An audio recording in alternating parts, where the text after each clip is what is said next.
Bueno, buenos días. Esta clase es de bioestadística, ya que uno de los temas centrales es que podamos calcular el tamaño de la muestra que vamos a emplear para poder probar nuestras hipótesis. Acuérdense que en estadística nuestro principal objetivo es hacer inferencia, es decir, tomar una pequeña muestra de una población con determinadas características y poder inferir que las conclusiones que nosotros tomamos en otras poblaciones similares a las nuestras podrían ser reproducidas. Es un poquito menos matemática que las demás clases, pero vamos a ir viendo paso a paso fácilmente cómo estimar el número del tamaño de la muestra. ¿Por qué? Porque es importante comprender la importancia del cálculo del tamaño de la muestra en un estudio clínico, sobre todo entendiendo que si nuestra muestra es escasa, por ahí no podemos verificar nuestra hipótesis y nos vamos a quedar con la duda si es que realmente nuestra hipótesis no se cumple, que puede pasar, o que no se cumplió porque no llegamos al tamaño de la muestra que nosotros necesitábamos. Y hay muchos instrumentos hoy por hoy muy fáciles para poder determinar ese tamaño de la muestra de manera simple. Lo único que ustedes tienen que entender es cuál es la pregunta que quieren formular, sobre qué base están parados y, bueno, en función de eso, cuántos pacientes pueden seleccionar. Y entre otras cosas, porque para algunos diseños de estudios, sobre todo los que son comparativos, tampoco tiene mucho sentido juntar a un nene mucho más grande porque es una pérdida de recursos y tiempo que no se justifica. Así que si uno hace un cálculo del tamaño muestral, debería estar tranquilo respecto de los puntos y de la cantidad de sujetos que tiene que seleccionar. Sobre todo en los estudios comparativos, que uno tiene el preconcepto de que tiene que, por ejemplo, juntar 50 y 50, y a veces uno de los grupos no es tan sencillo de llegar al N. Por ejemplo, si yo quiero comparar en un equipo quirúrgico dos mallas que me funcionan en las hernias operadas por laparoscopía y tienen distintas características de esas masas, y hay una masa que es más costosa, que las obras sociales no me las autorizan, seguramente ese grupo de pacientes va a ser más chico que el de la malla convencional, si yo quisiera mostrar algún estudio comparativo entre esas dos posibilidades. O si estoy queriendo incluir un grupo versus un grupo control, que a veces el grupo de pacientes control no es tan simple de tomar, no siempre es necesario, ojo, un grupo de controles sanos. O por otro lado puedo tomar una enfermedad muy rara, como por ejemplo dentro de las enfermedades intersticiales del pulmón, decir quiero comparar el resto de las enfermedades intersticiales del pulmón con fibrosis idiopática pulmonar, que es más extraña. Entonces hay algunos diseños que a mí me permiten poder hacer estos estudios. El cálculo del tamaño de la muestra se basa en el diseño también del estudio. Ahora lo vamos a observar. Pero bueno, ese es el principal punto que tienen que tener en cuenta. Cuando yo tengo dos poblaciones para evaluar o dos grupos, mi relación no es 1 a 1, puede ser 1 a 1, 1 a 2, 1 a 3, 1 a 4 incluso. No hace falta que sean la misma cantidad por grupo. Y sí, cuando yo tengo una hipótesis comparativa siempre requiere un cálculo del tamaño de la muestra. ¿Sí? Bueno, esto es un poquito un resumen de lo que les decía. Piensen que los estudios de fases clínicas para sacar medicamentos al mercado también tienen cálculos del tamaño de la muestra muy minuciosos. Y esos cálculos del tamaño de la muestra, por eso una de las cosas que se hace cuando uno empieza a hacer búsquedas bibliográficas, están basados en la regla Pico. ¿Se acuerdan que la regla Pico para las búsquedas bibliográficas implica una regla mnemotécnica en la cual cuando yo voy a hacer una búsqueda bibliográfica pienso en la P de población, la I de intervención, la C de grupo comparador en el caso de lo que lo tuviera, y el O, que es el outcome o el resultado que yo voy a medir. Yo tengo que entender cómo voy a evaluar el efecto que estoy deseando evaluar. ¿Sí? Ese efecto yo defino cómo lo voy a evaluar. Por ejemplo, en los estudios oncológicos puede ser tiempo de sobrevida o tiempo libre de enfermedad. Yo lo puedo definir. En las enfermedades, por ejemplo, en la fibrosis idiopática pulmonar, que es una enfermedad progresiva, donde la sobrevida es muy bajita, en un momento se intentó sacar un antifibrótico al mercado, año 2009, 2010, y costó un montón porque las drogas no reducían la mortalidad. Entonces lo que se hicieron en un grupo de empresas farmacéuticas que estaban atrás de algunos antifibróticos es poner otro outcome, que fue el delta de la caída de la FBC y se llaman outcomes subrogantes de la mortalidad. Pero eso es lo importante, que ustedes sepan que el outcome ustedes lo definen y ese outcome me implica el punto final del estudio y es el que me va a llevar a calcular el tamaño de la muestra. Entonces, a veces uno puede jugar con un outcome que puede ser cualitativo o continuo. En la base de datos que venimos observando a través de las distintas clases de la encuesta que relaciona la cantidad de litros de agua que toma un paciente con la obesidad, si nosotros hiciéramos un cálculo del tamaño de la muestra pensando que tomar más de 3 litros de agua reduce el porcentaje de obesidad y quiero calcular un tamaño de la muestra con ese outcome, que es porcentaje de obesidad, que es cualitativo, probablemente el tamaño de la muestra sea enorme. Cuando yo paso a un outcome continuo, como es el índice de masa, la cantidad de tamaño de la muestra disminuye por el cálculo, porque mientras yo tengo una variable continua es más fácil que lo que yo espero sea más grande, o el tamaño o la distancia que hay entre las dos variables del grupo, por ejemplo, el promedio, que toma menos de 3 litros de agua y más de 3 litros de agua, se alejen. Mientras más se alejan esas variables de grupos, más chico va a ser el tamaño de la muestra que necesita. Entonces, uno tiene que aprender a formularse la pregunta de investigación en base a una regla Pico y empezar a pensar cuál va a ser el outcome que yo voy a poder demostrar para validar mi estudio. Y ese outcome lo decide el investigador, ¿sí? Lo importante es que ustedes entiendan eso y que entiendan que tengo que tener un punto de partida, ¿sí? Si ustedes quieren entrar a estas fases de estudios clínicos, acá les explican en estas páginas que están citadas, en los links, cómo se han calculado distintos tamaños de las muestras para enfermedades como el Sjögren y algunas enfermedades oncológicas, ¿sí? Con algunos parámetros muy claros. Y esto es un poquito lo que hablábamos recién, como es la diferencia entre los dos grupos que yo voy a medir y cuánta dispersión tienen esas diferencias, lo que me marca el tamaño de la muestra. Mientras mayor sea esa diferencia que yo espero poder ver, más chico va a ser el tamaño de la muestra, ¿sí? Mientras más chiquitas sean esas diferencias, más grande va a ser el tamaño de la muestra. Algunos cálculos del tamaño de la muestra que nosotros hemos analizado y discutido mucho, por ejemplo, si yo agrego un dispositivo al videocolonoscopio que me va a posibilitar poder ampliar la superficie de los pliegues y poder visualizarla mejor, probablemente mejore el diagnóstico. Entonces, un grupo de alumnos se presentó y nos dijo: residentes, queremos validar ese test, y pensaban en hacer un estudio comparativo usando ese dispositivo que le permitía ampliar los test, los pliegues, y no usándolo, o sea, el método estándar, a ver si podían demostrar de alguna manera la eficacia de ese dispositivo. Cuando calculamos el tamaño de las muestras en función de diagnóstico positivo o negativo de los pacientes, el tamaño era enorme. Cuando dijimos, bueno, no, hagámoslo por la cantidad de pólipos que verías, el tamaño de la muestra se reduce. Otro estudio que intentamos hacer también de medirse la presión arterial con un ejercicio de mindfulness o sin ese ejercicio de mindfulness, no es lo mismo poner el outcome de cuántos pacientes a la larga del estudio, que era un estudio de cohortes con un seguimiento determinado de tiempo, normalizan su presión arterial, que es una proporción, que la cantidad de mililitros de mercurio que iba a poder disminuir después de un ejercicio de mindfulness. Ya solamente siempre que ustedes piensen en un punto final o un outcome continuo, seguramente el tiempo de la cantidad de sujetos que van a tener que recolectar va a ser menor. Hay una plataforma que es muy simple de utilizar, que se llama OpenEpi, la tienen ahí para copiar, y el OpenEpi tiene algunas ventajas, que les permite calcular el tamaño de la muestra en función del diseño del estudio, rápida y fácilmente de visualizar. Y tiene un montón de ejemplos. ¿sí? Ahora les voy a ir mostrando. Miren, ustedes entran al OpenEpi, van a tener, ven donde dice abajo la última carpetita, tamaño de la muestra, y les da 4 variables de estudios. La primera, que es la más fácil, que es la de proporción, se usa mucho para estudios, por ejemplo, de prevalencia.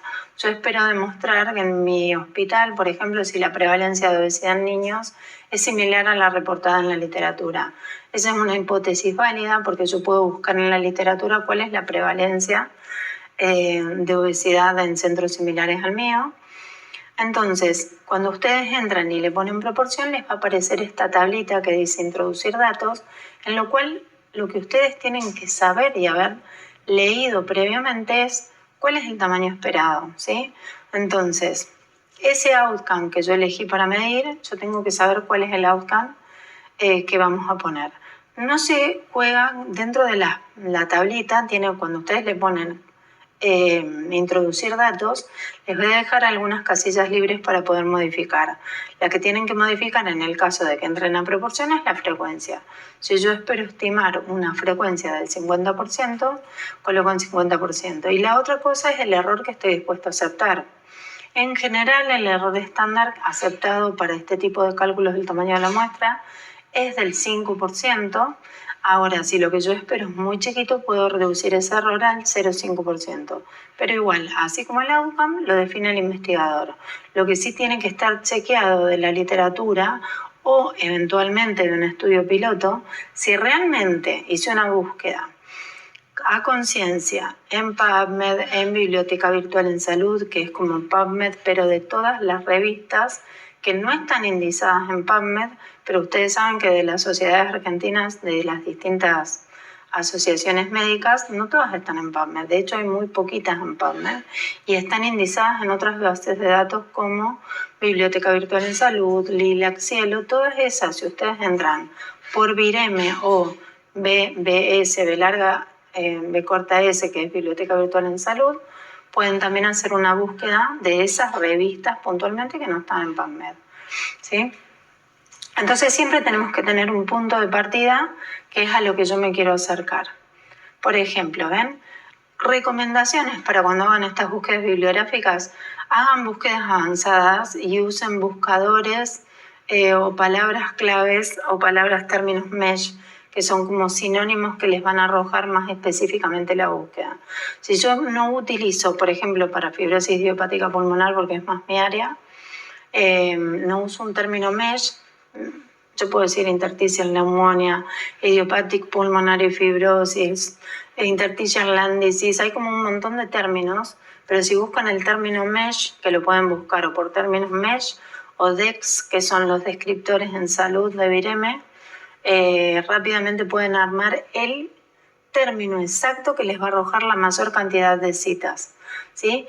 Y siempre que yo uso una búsqueda avanzada con buscadores booleanos, lo que estoy haciendo es achicar la búsqueda. Piensen que en PubMed por año se suman 1 millón nuevos artículos. Y esa idea de que filtra por nivel de evidencia tampoco es tan exacta, ¿sí? Hay algunos otros buscadores, si ustedes lo quieren explorar, como Trip Database, que al lado les aparece la pirámide de evidencia. Entonces, si hay una revisión sistemática, le apunto la revisión sistemática antes que un estudio primario de investigación que por ahí no tiene tanto nivel de evidencia. Pero bueno, estamos hablando de cálculo del tamaño de la muestra, hagan la búsqueda avanzada. Dijimos que lo que queríamos evaluar era si la prevalencia de obesidad en niños pequeños en mi centro de salud es similar a la reportada en la literatura. Entonces, a la hora de armar mi filtro de búsqueda, que tengo que intentar que me dé la menor cantidad de artículos posibles para no estar leyendo todos los abstracts, porque no sirve que yo lea los 5 primeros abstracts que me aparecen y no lea todo el resto. Entonces uno empieza a jugar con los filtros, a una búsqueda avanzada y uso todos los términos MESH, prevalencia, obesidad, chicos y Argentina, y lo pongo que me lo filtra en los últimos 5 años, que es uno de los filtros que puedan utilizar. Y empiezo a fijarme qué artículo tiene una prevalencia que sea similar en un centro de salud similar a la mía. Y encuentro este artículo del 2022, donde muestra la prevalencia y desnutrición en las ciudades de Buenos Aires, Mendoza y Misiones. Y me dice que la prevalencia de este artículo está bien, digamos, es un estudio bastante con evidencia científica, porque es multicéntrico en mi país. Yo lo podría usar tranquilamente de referencia. Entonces yo pongo de punto de partida que en función de este paper, y lo cito, voy a esperar que mi población tenga una prevalencia similar del 13%, aceptando un error del 5%. Entonces, cuando le pongo ingresar los datos al OpenEpi, a partir de proporción, porque estábamos evaluando este diseño de estudios que son transversales, entonces le pongo un límite de confianza o error del 5% y la frecuencia estimada en 13%, y cuando van a calcular les va a dar con distintos intervalos de confianza. En general uno intenta utilizar el intervalo de confianza del 95%. Si eventualmente por una cuestión de tiempo ustedes no llegaran a juntar o les pareciera que en su centro va a ser muy complejo reclutar tantos pacientes, se pueden parar sobre otro intervalo de confianza y utilizar el N que les da, siempre y cuando lo aclaren. ¿Cómo se escriben materiales y métodos tamaño de la muestra? Como lo pusimos ahí al costadito. Asumiendo un tamaño muestral esperado del 13% en función de la cita, con un intervalo de confianza, un error aceptado del 5% y un intervalo de confianza del 95%, el tamaño de la muestra para este estudio es 149. Toda esta plataforma asume un poder del 80%, que tiene que ver un poco con los errores a la hora de muestreo, y lo vamos a asumir de esa manera, ¿sí? Ahora, hay otros tipos de estudios que son donde yo voy a comparar dos grupos. El programa lo que hace es básicamente agruparlos en casos y controles o en estudios de cohortes, que es lo que decíamos cuando usábamos el GraphPad, si son pareados o no pareados. No pareados serían los de casos y controles, donde tengo dos grupos independientes, y pareados, los casos de cohortes, es el mismo grupo, el otro grupo. Ambos dos grupos, tanto el de casos y controles como el de cohortes, se interpretan de la misma manera, ¿sí? Ahora les voy a mostrar, porque lo que hace es poner el outcome como una relación. Lo aclaro para que no se vayan a confundir, pero lo utiliza de las dos maneras. Lo que sí, si empiezan a practicar, se van a dar cuenta que en los estudios de cohorte, donde yo hago un estudio de seguimiento de mis pacientes, el tamaño de la muestra sí suele ser un poco más grande, porque implica un seguimiento que puede tener pérdida de pacientes, y eso a la hora de calcular el tamaño de la muestra les va a sumar N. Entonces, formulo otra hipótesis, como por ejemplo que la recurrencia para estos estudios de casos y controles, ¿verdad? Con otro diseño. La recurrencia de los pacientes operados con laparoscopía versus los que son operados con cirugía abierta es del doble. O sea, tienen el doble de recurrencias los operados con laparoscopía que cirugía abierta. Son hipótesis al azar, no crean que soy del área quirúrgica, es simplemente para dar estadística, así que no le den impacto clínico, por favor. Entonces, armo mi estrategia de búsqueda y pongo Surgical Complication Rate and, para tener los buscadores booleanos que me vayan achicando lo más posible, laparoscopic surgery o hernia inguinal, y empiezo a buscar con mis filtros también de 5 años y encuentro un trabajo que es más o menos similar a lo que estoy buscando. Y lo que muestran ellos es que el tipo, la probabilidad de recurrencia es parecido a lo que yo estaba estimando, que es del doble, ¿sí? Entonces, entro por casos y controles no pareados y me va a pedir que modifique los datos cuando yo le pongo calcular los datos que yo espero obtener. Esto que les pone como ratio es esta proporción de las recurrencias de un grupo y del otro, que dijimos que era de 2. Entonces les pone, y acá hay una cosa, yo puedo asumir, ¿ven donde dice razón de controles por casos? Que por el tipo de cirugía voy a tener el doble de pacientes, o el triple, o el cuádruple, o 1 a 1. Eso lo marco yo. Si yo pongo 1 a 1, el tamaño de la muestra me va a dar igual en los dos grupos. Si yo pongo 2, me va a dar la mitad en uno y la otra el doble en otro. Entonces, ustedes, en función de la experiencia que ustedes tienen en su centro de salud y sabiendo más o menos qué pueden esperar, o si hay un grupo que les va a costar más reclutar pacientes, eso ustedes es una variable que pueden ir manejando. Como yo puse 2, me va a dar el doble, entonces lo que yo estoy describiendo de alguna manera es que Kelsey y Fleisch son 2 variantes, pueden usar la que ustedes quieran, del cálculo del tamaño de la muestra. Entonces, asumiendo el tamaño de recurrencia del doble de los pacientes operados con LAP versus los que tenían cirugía abierta, se incluirán 100 pacientes con cirugía abierta y 199 por LAP, con un error aceptado del 5%, un intervalo de confianza del 95% y un poder del 80%. ¿Sí? Ahora, para los ensayos de cohortes, nosotros vamos a... son, digamos, muy similares, nada más que el tamaño de la muestra puede ser diferente, que es lo que les decía.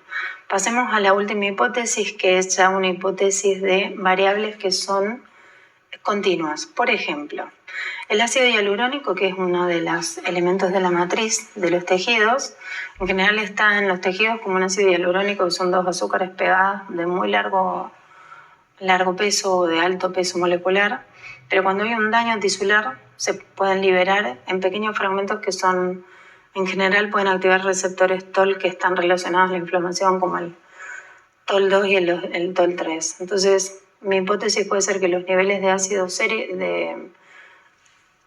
hialurónico sérico en los pacientes con enfermedad de Crohn son menores que en los pacientes sanos.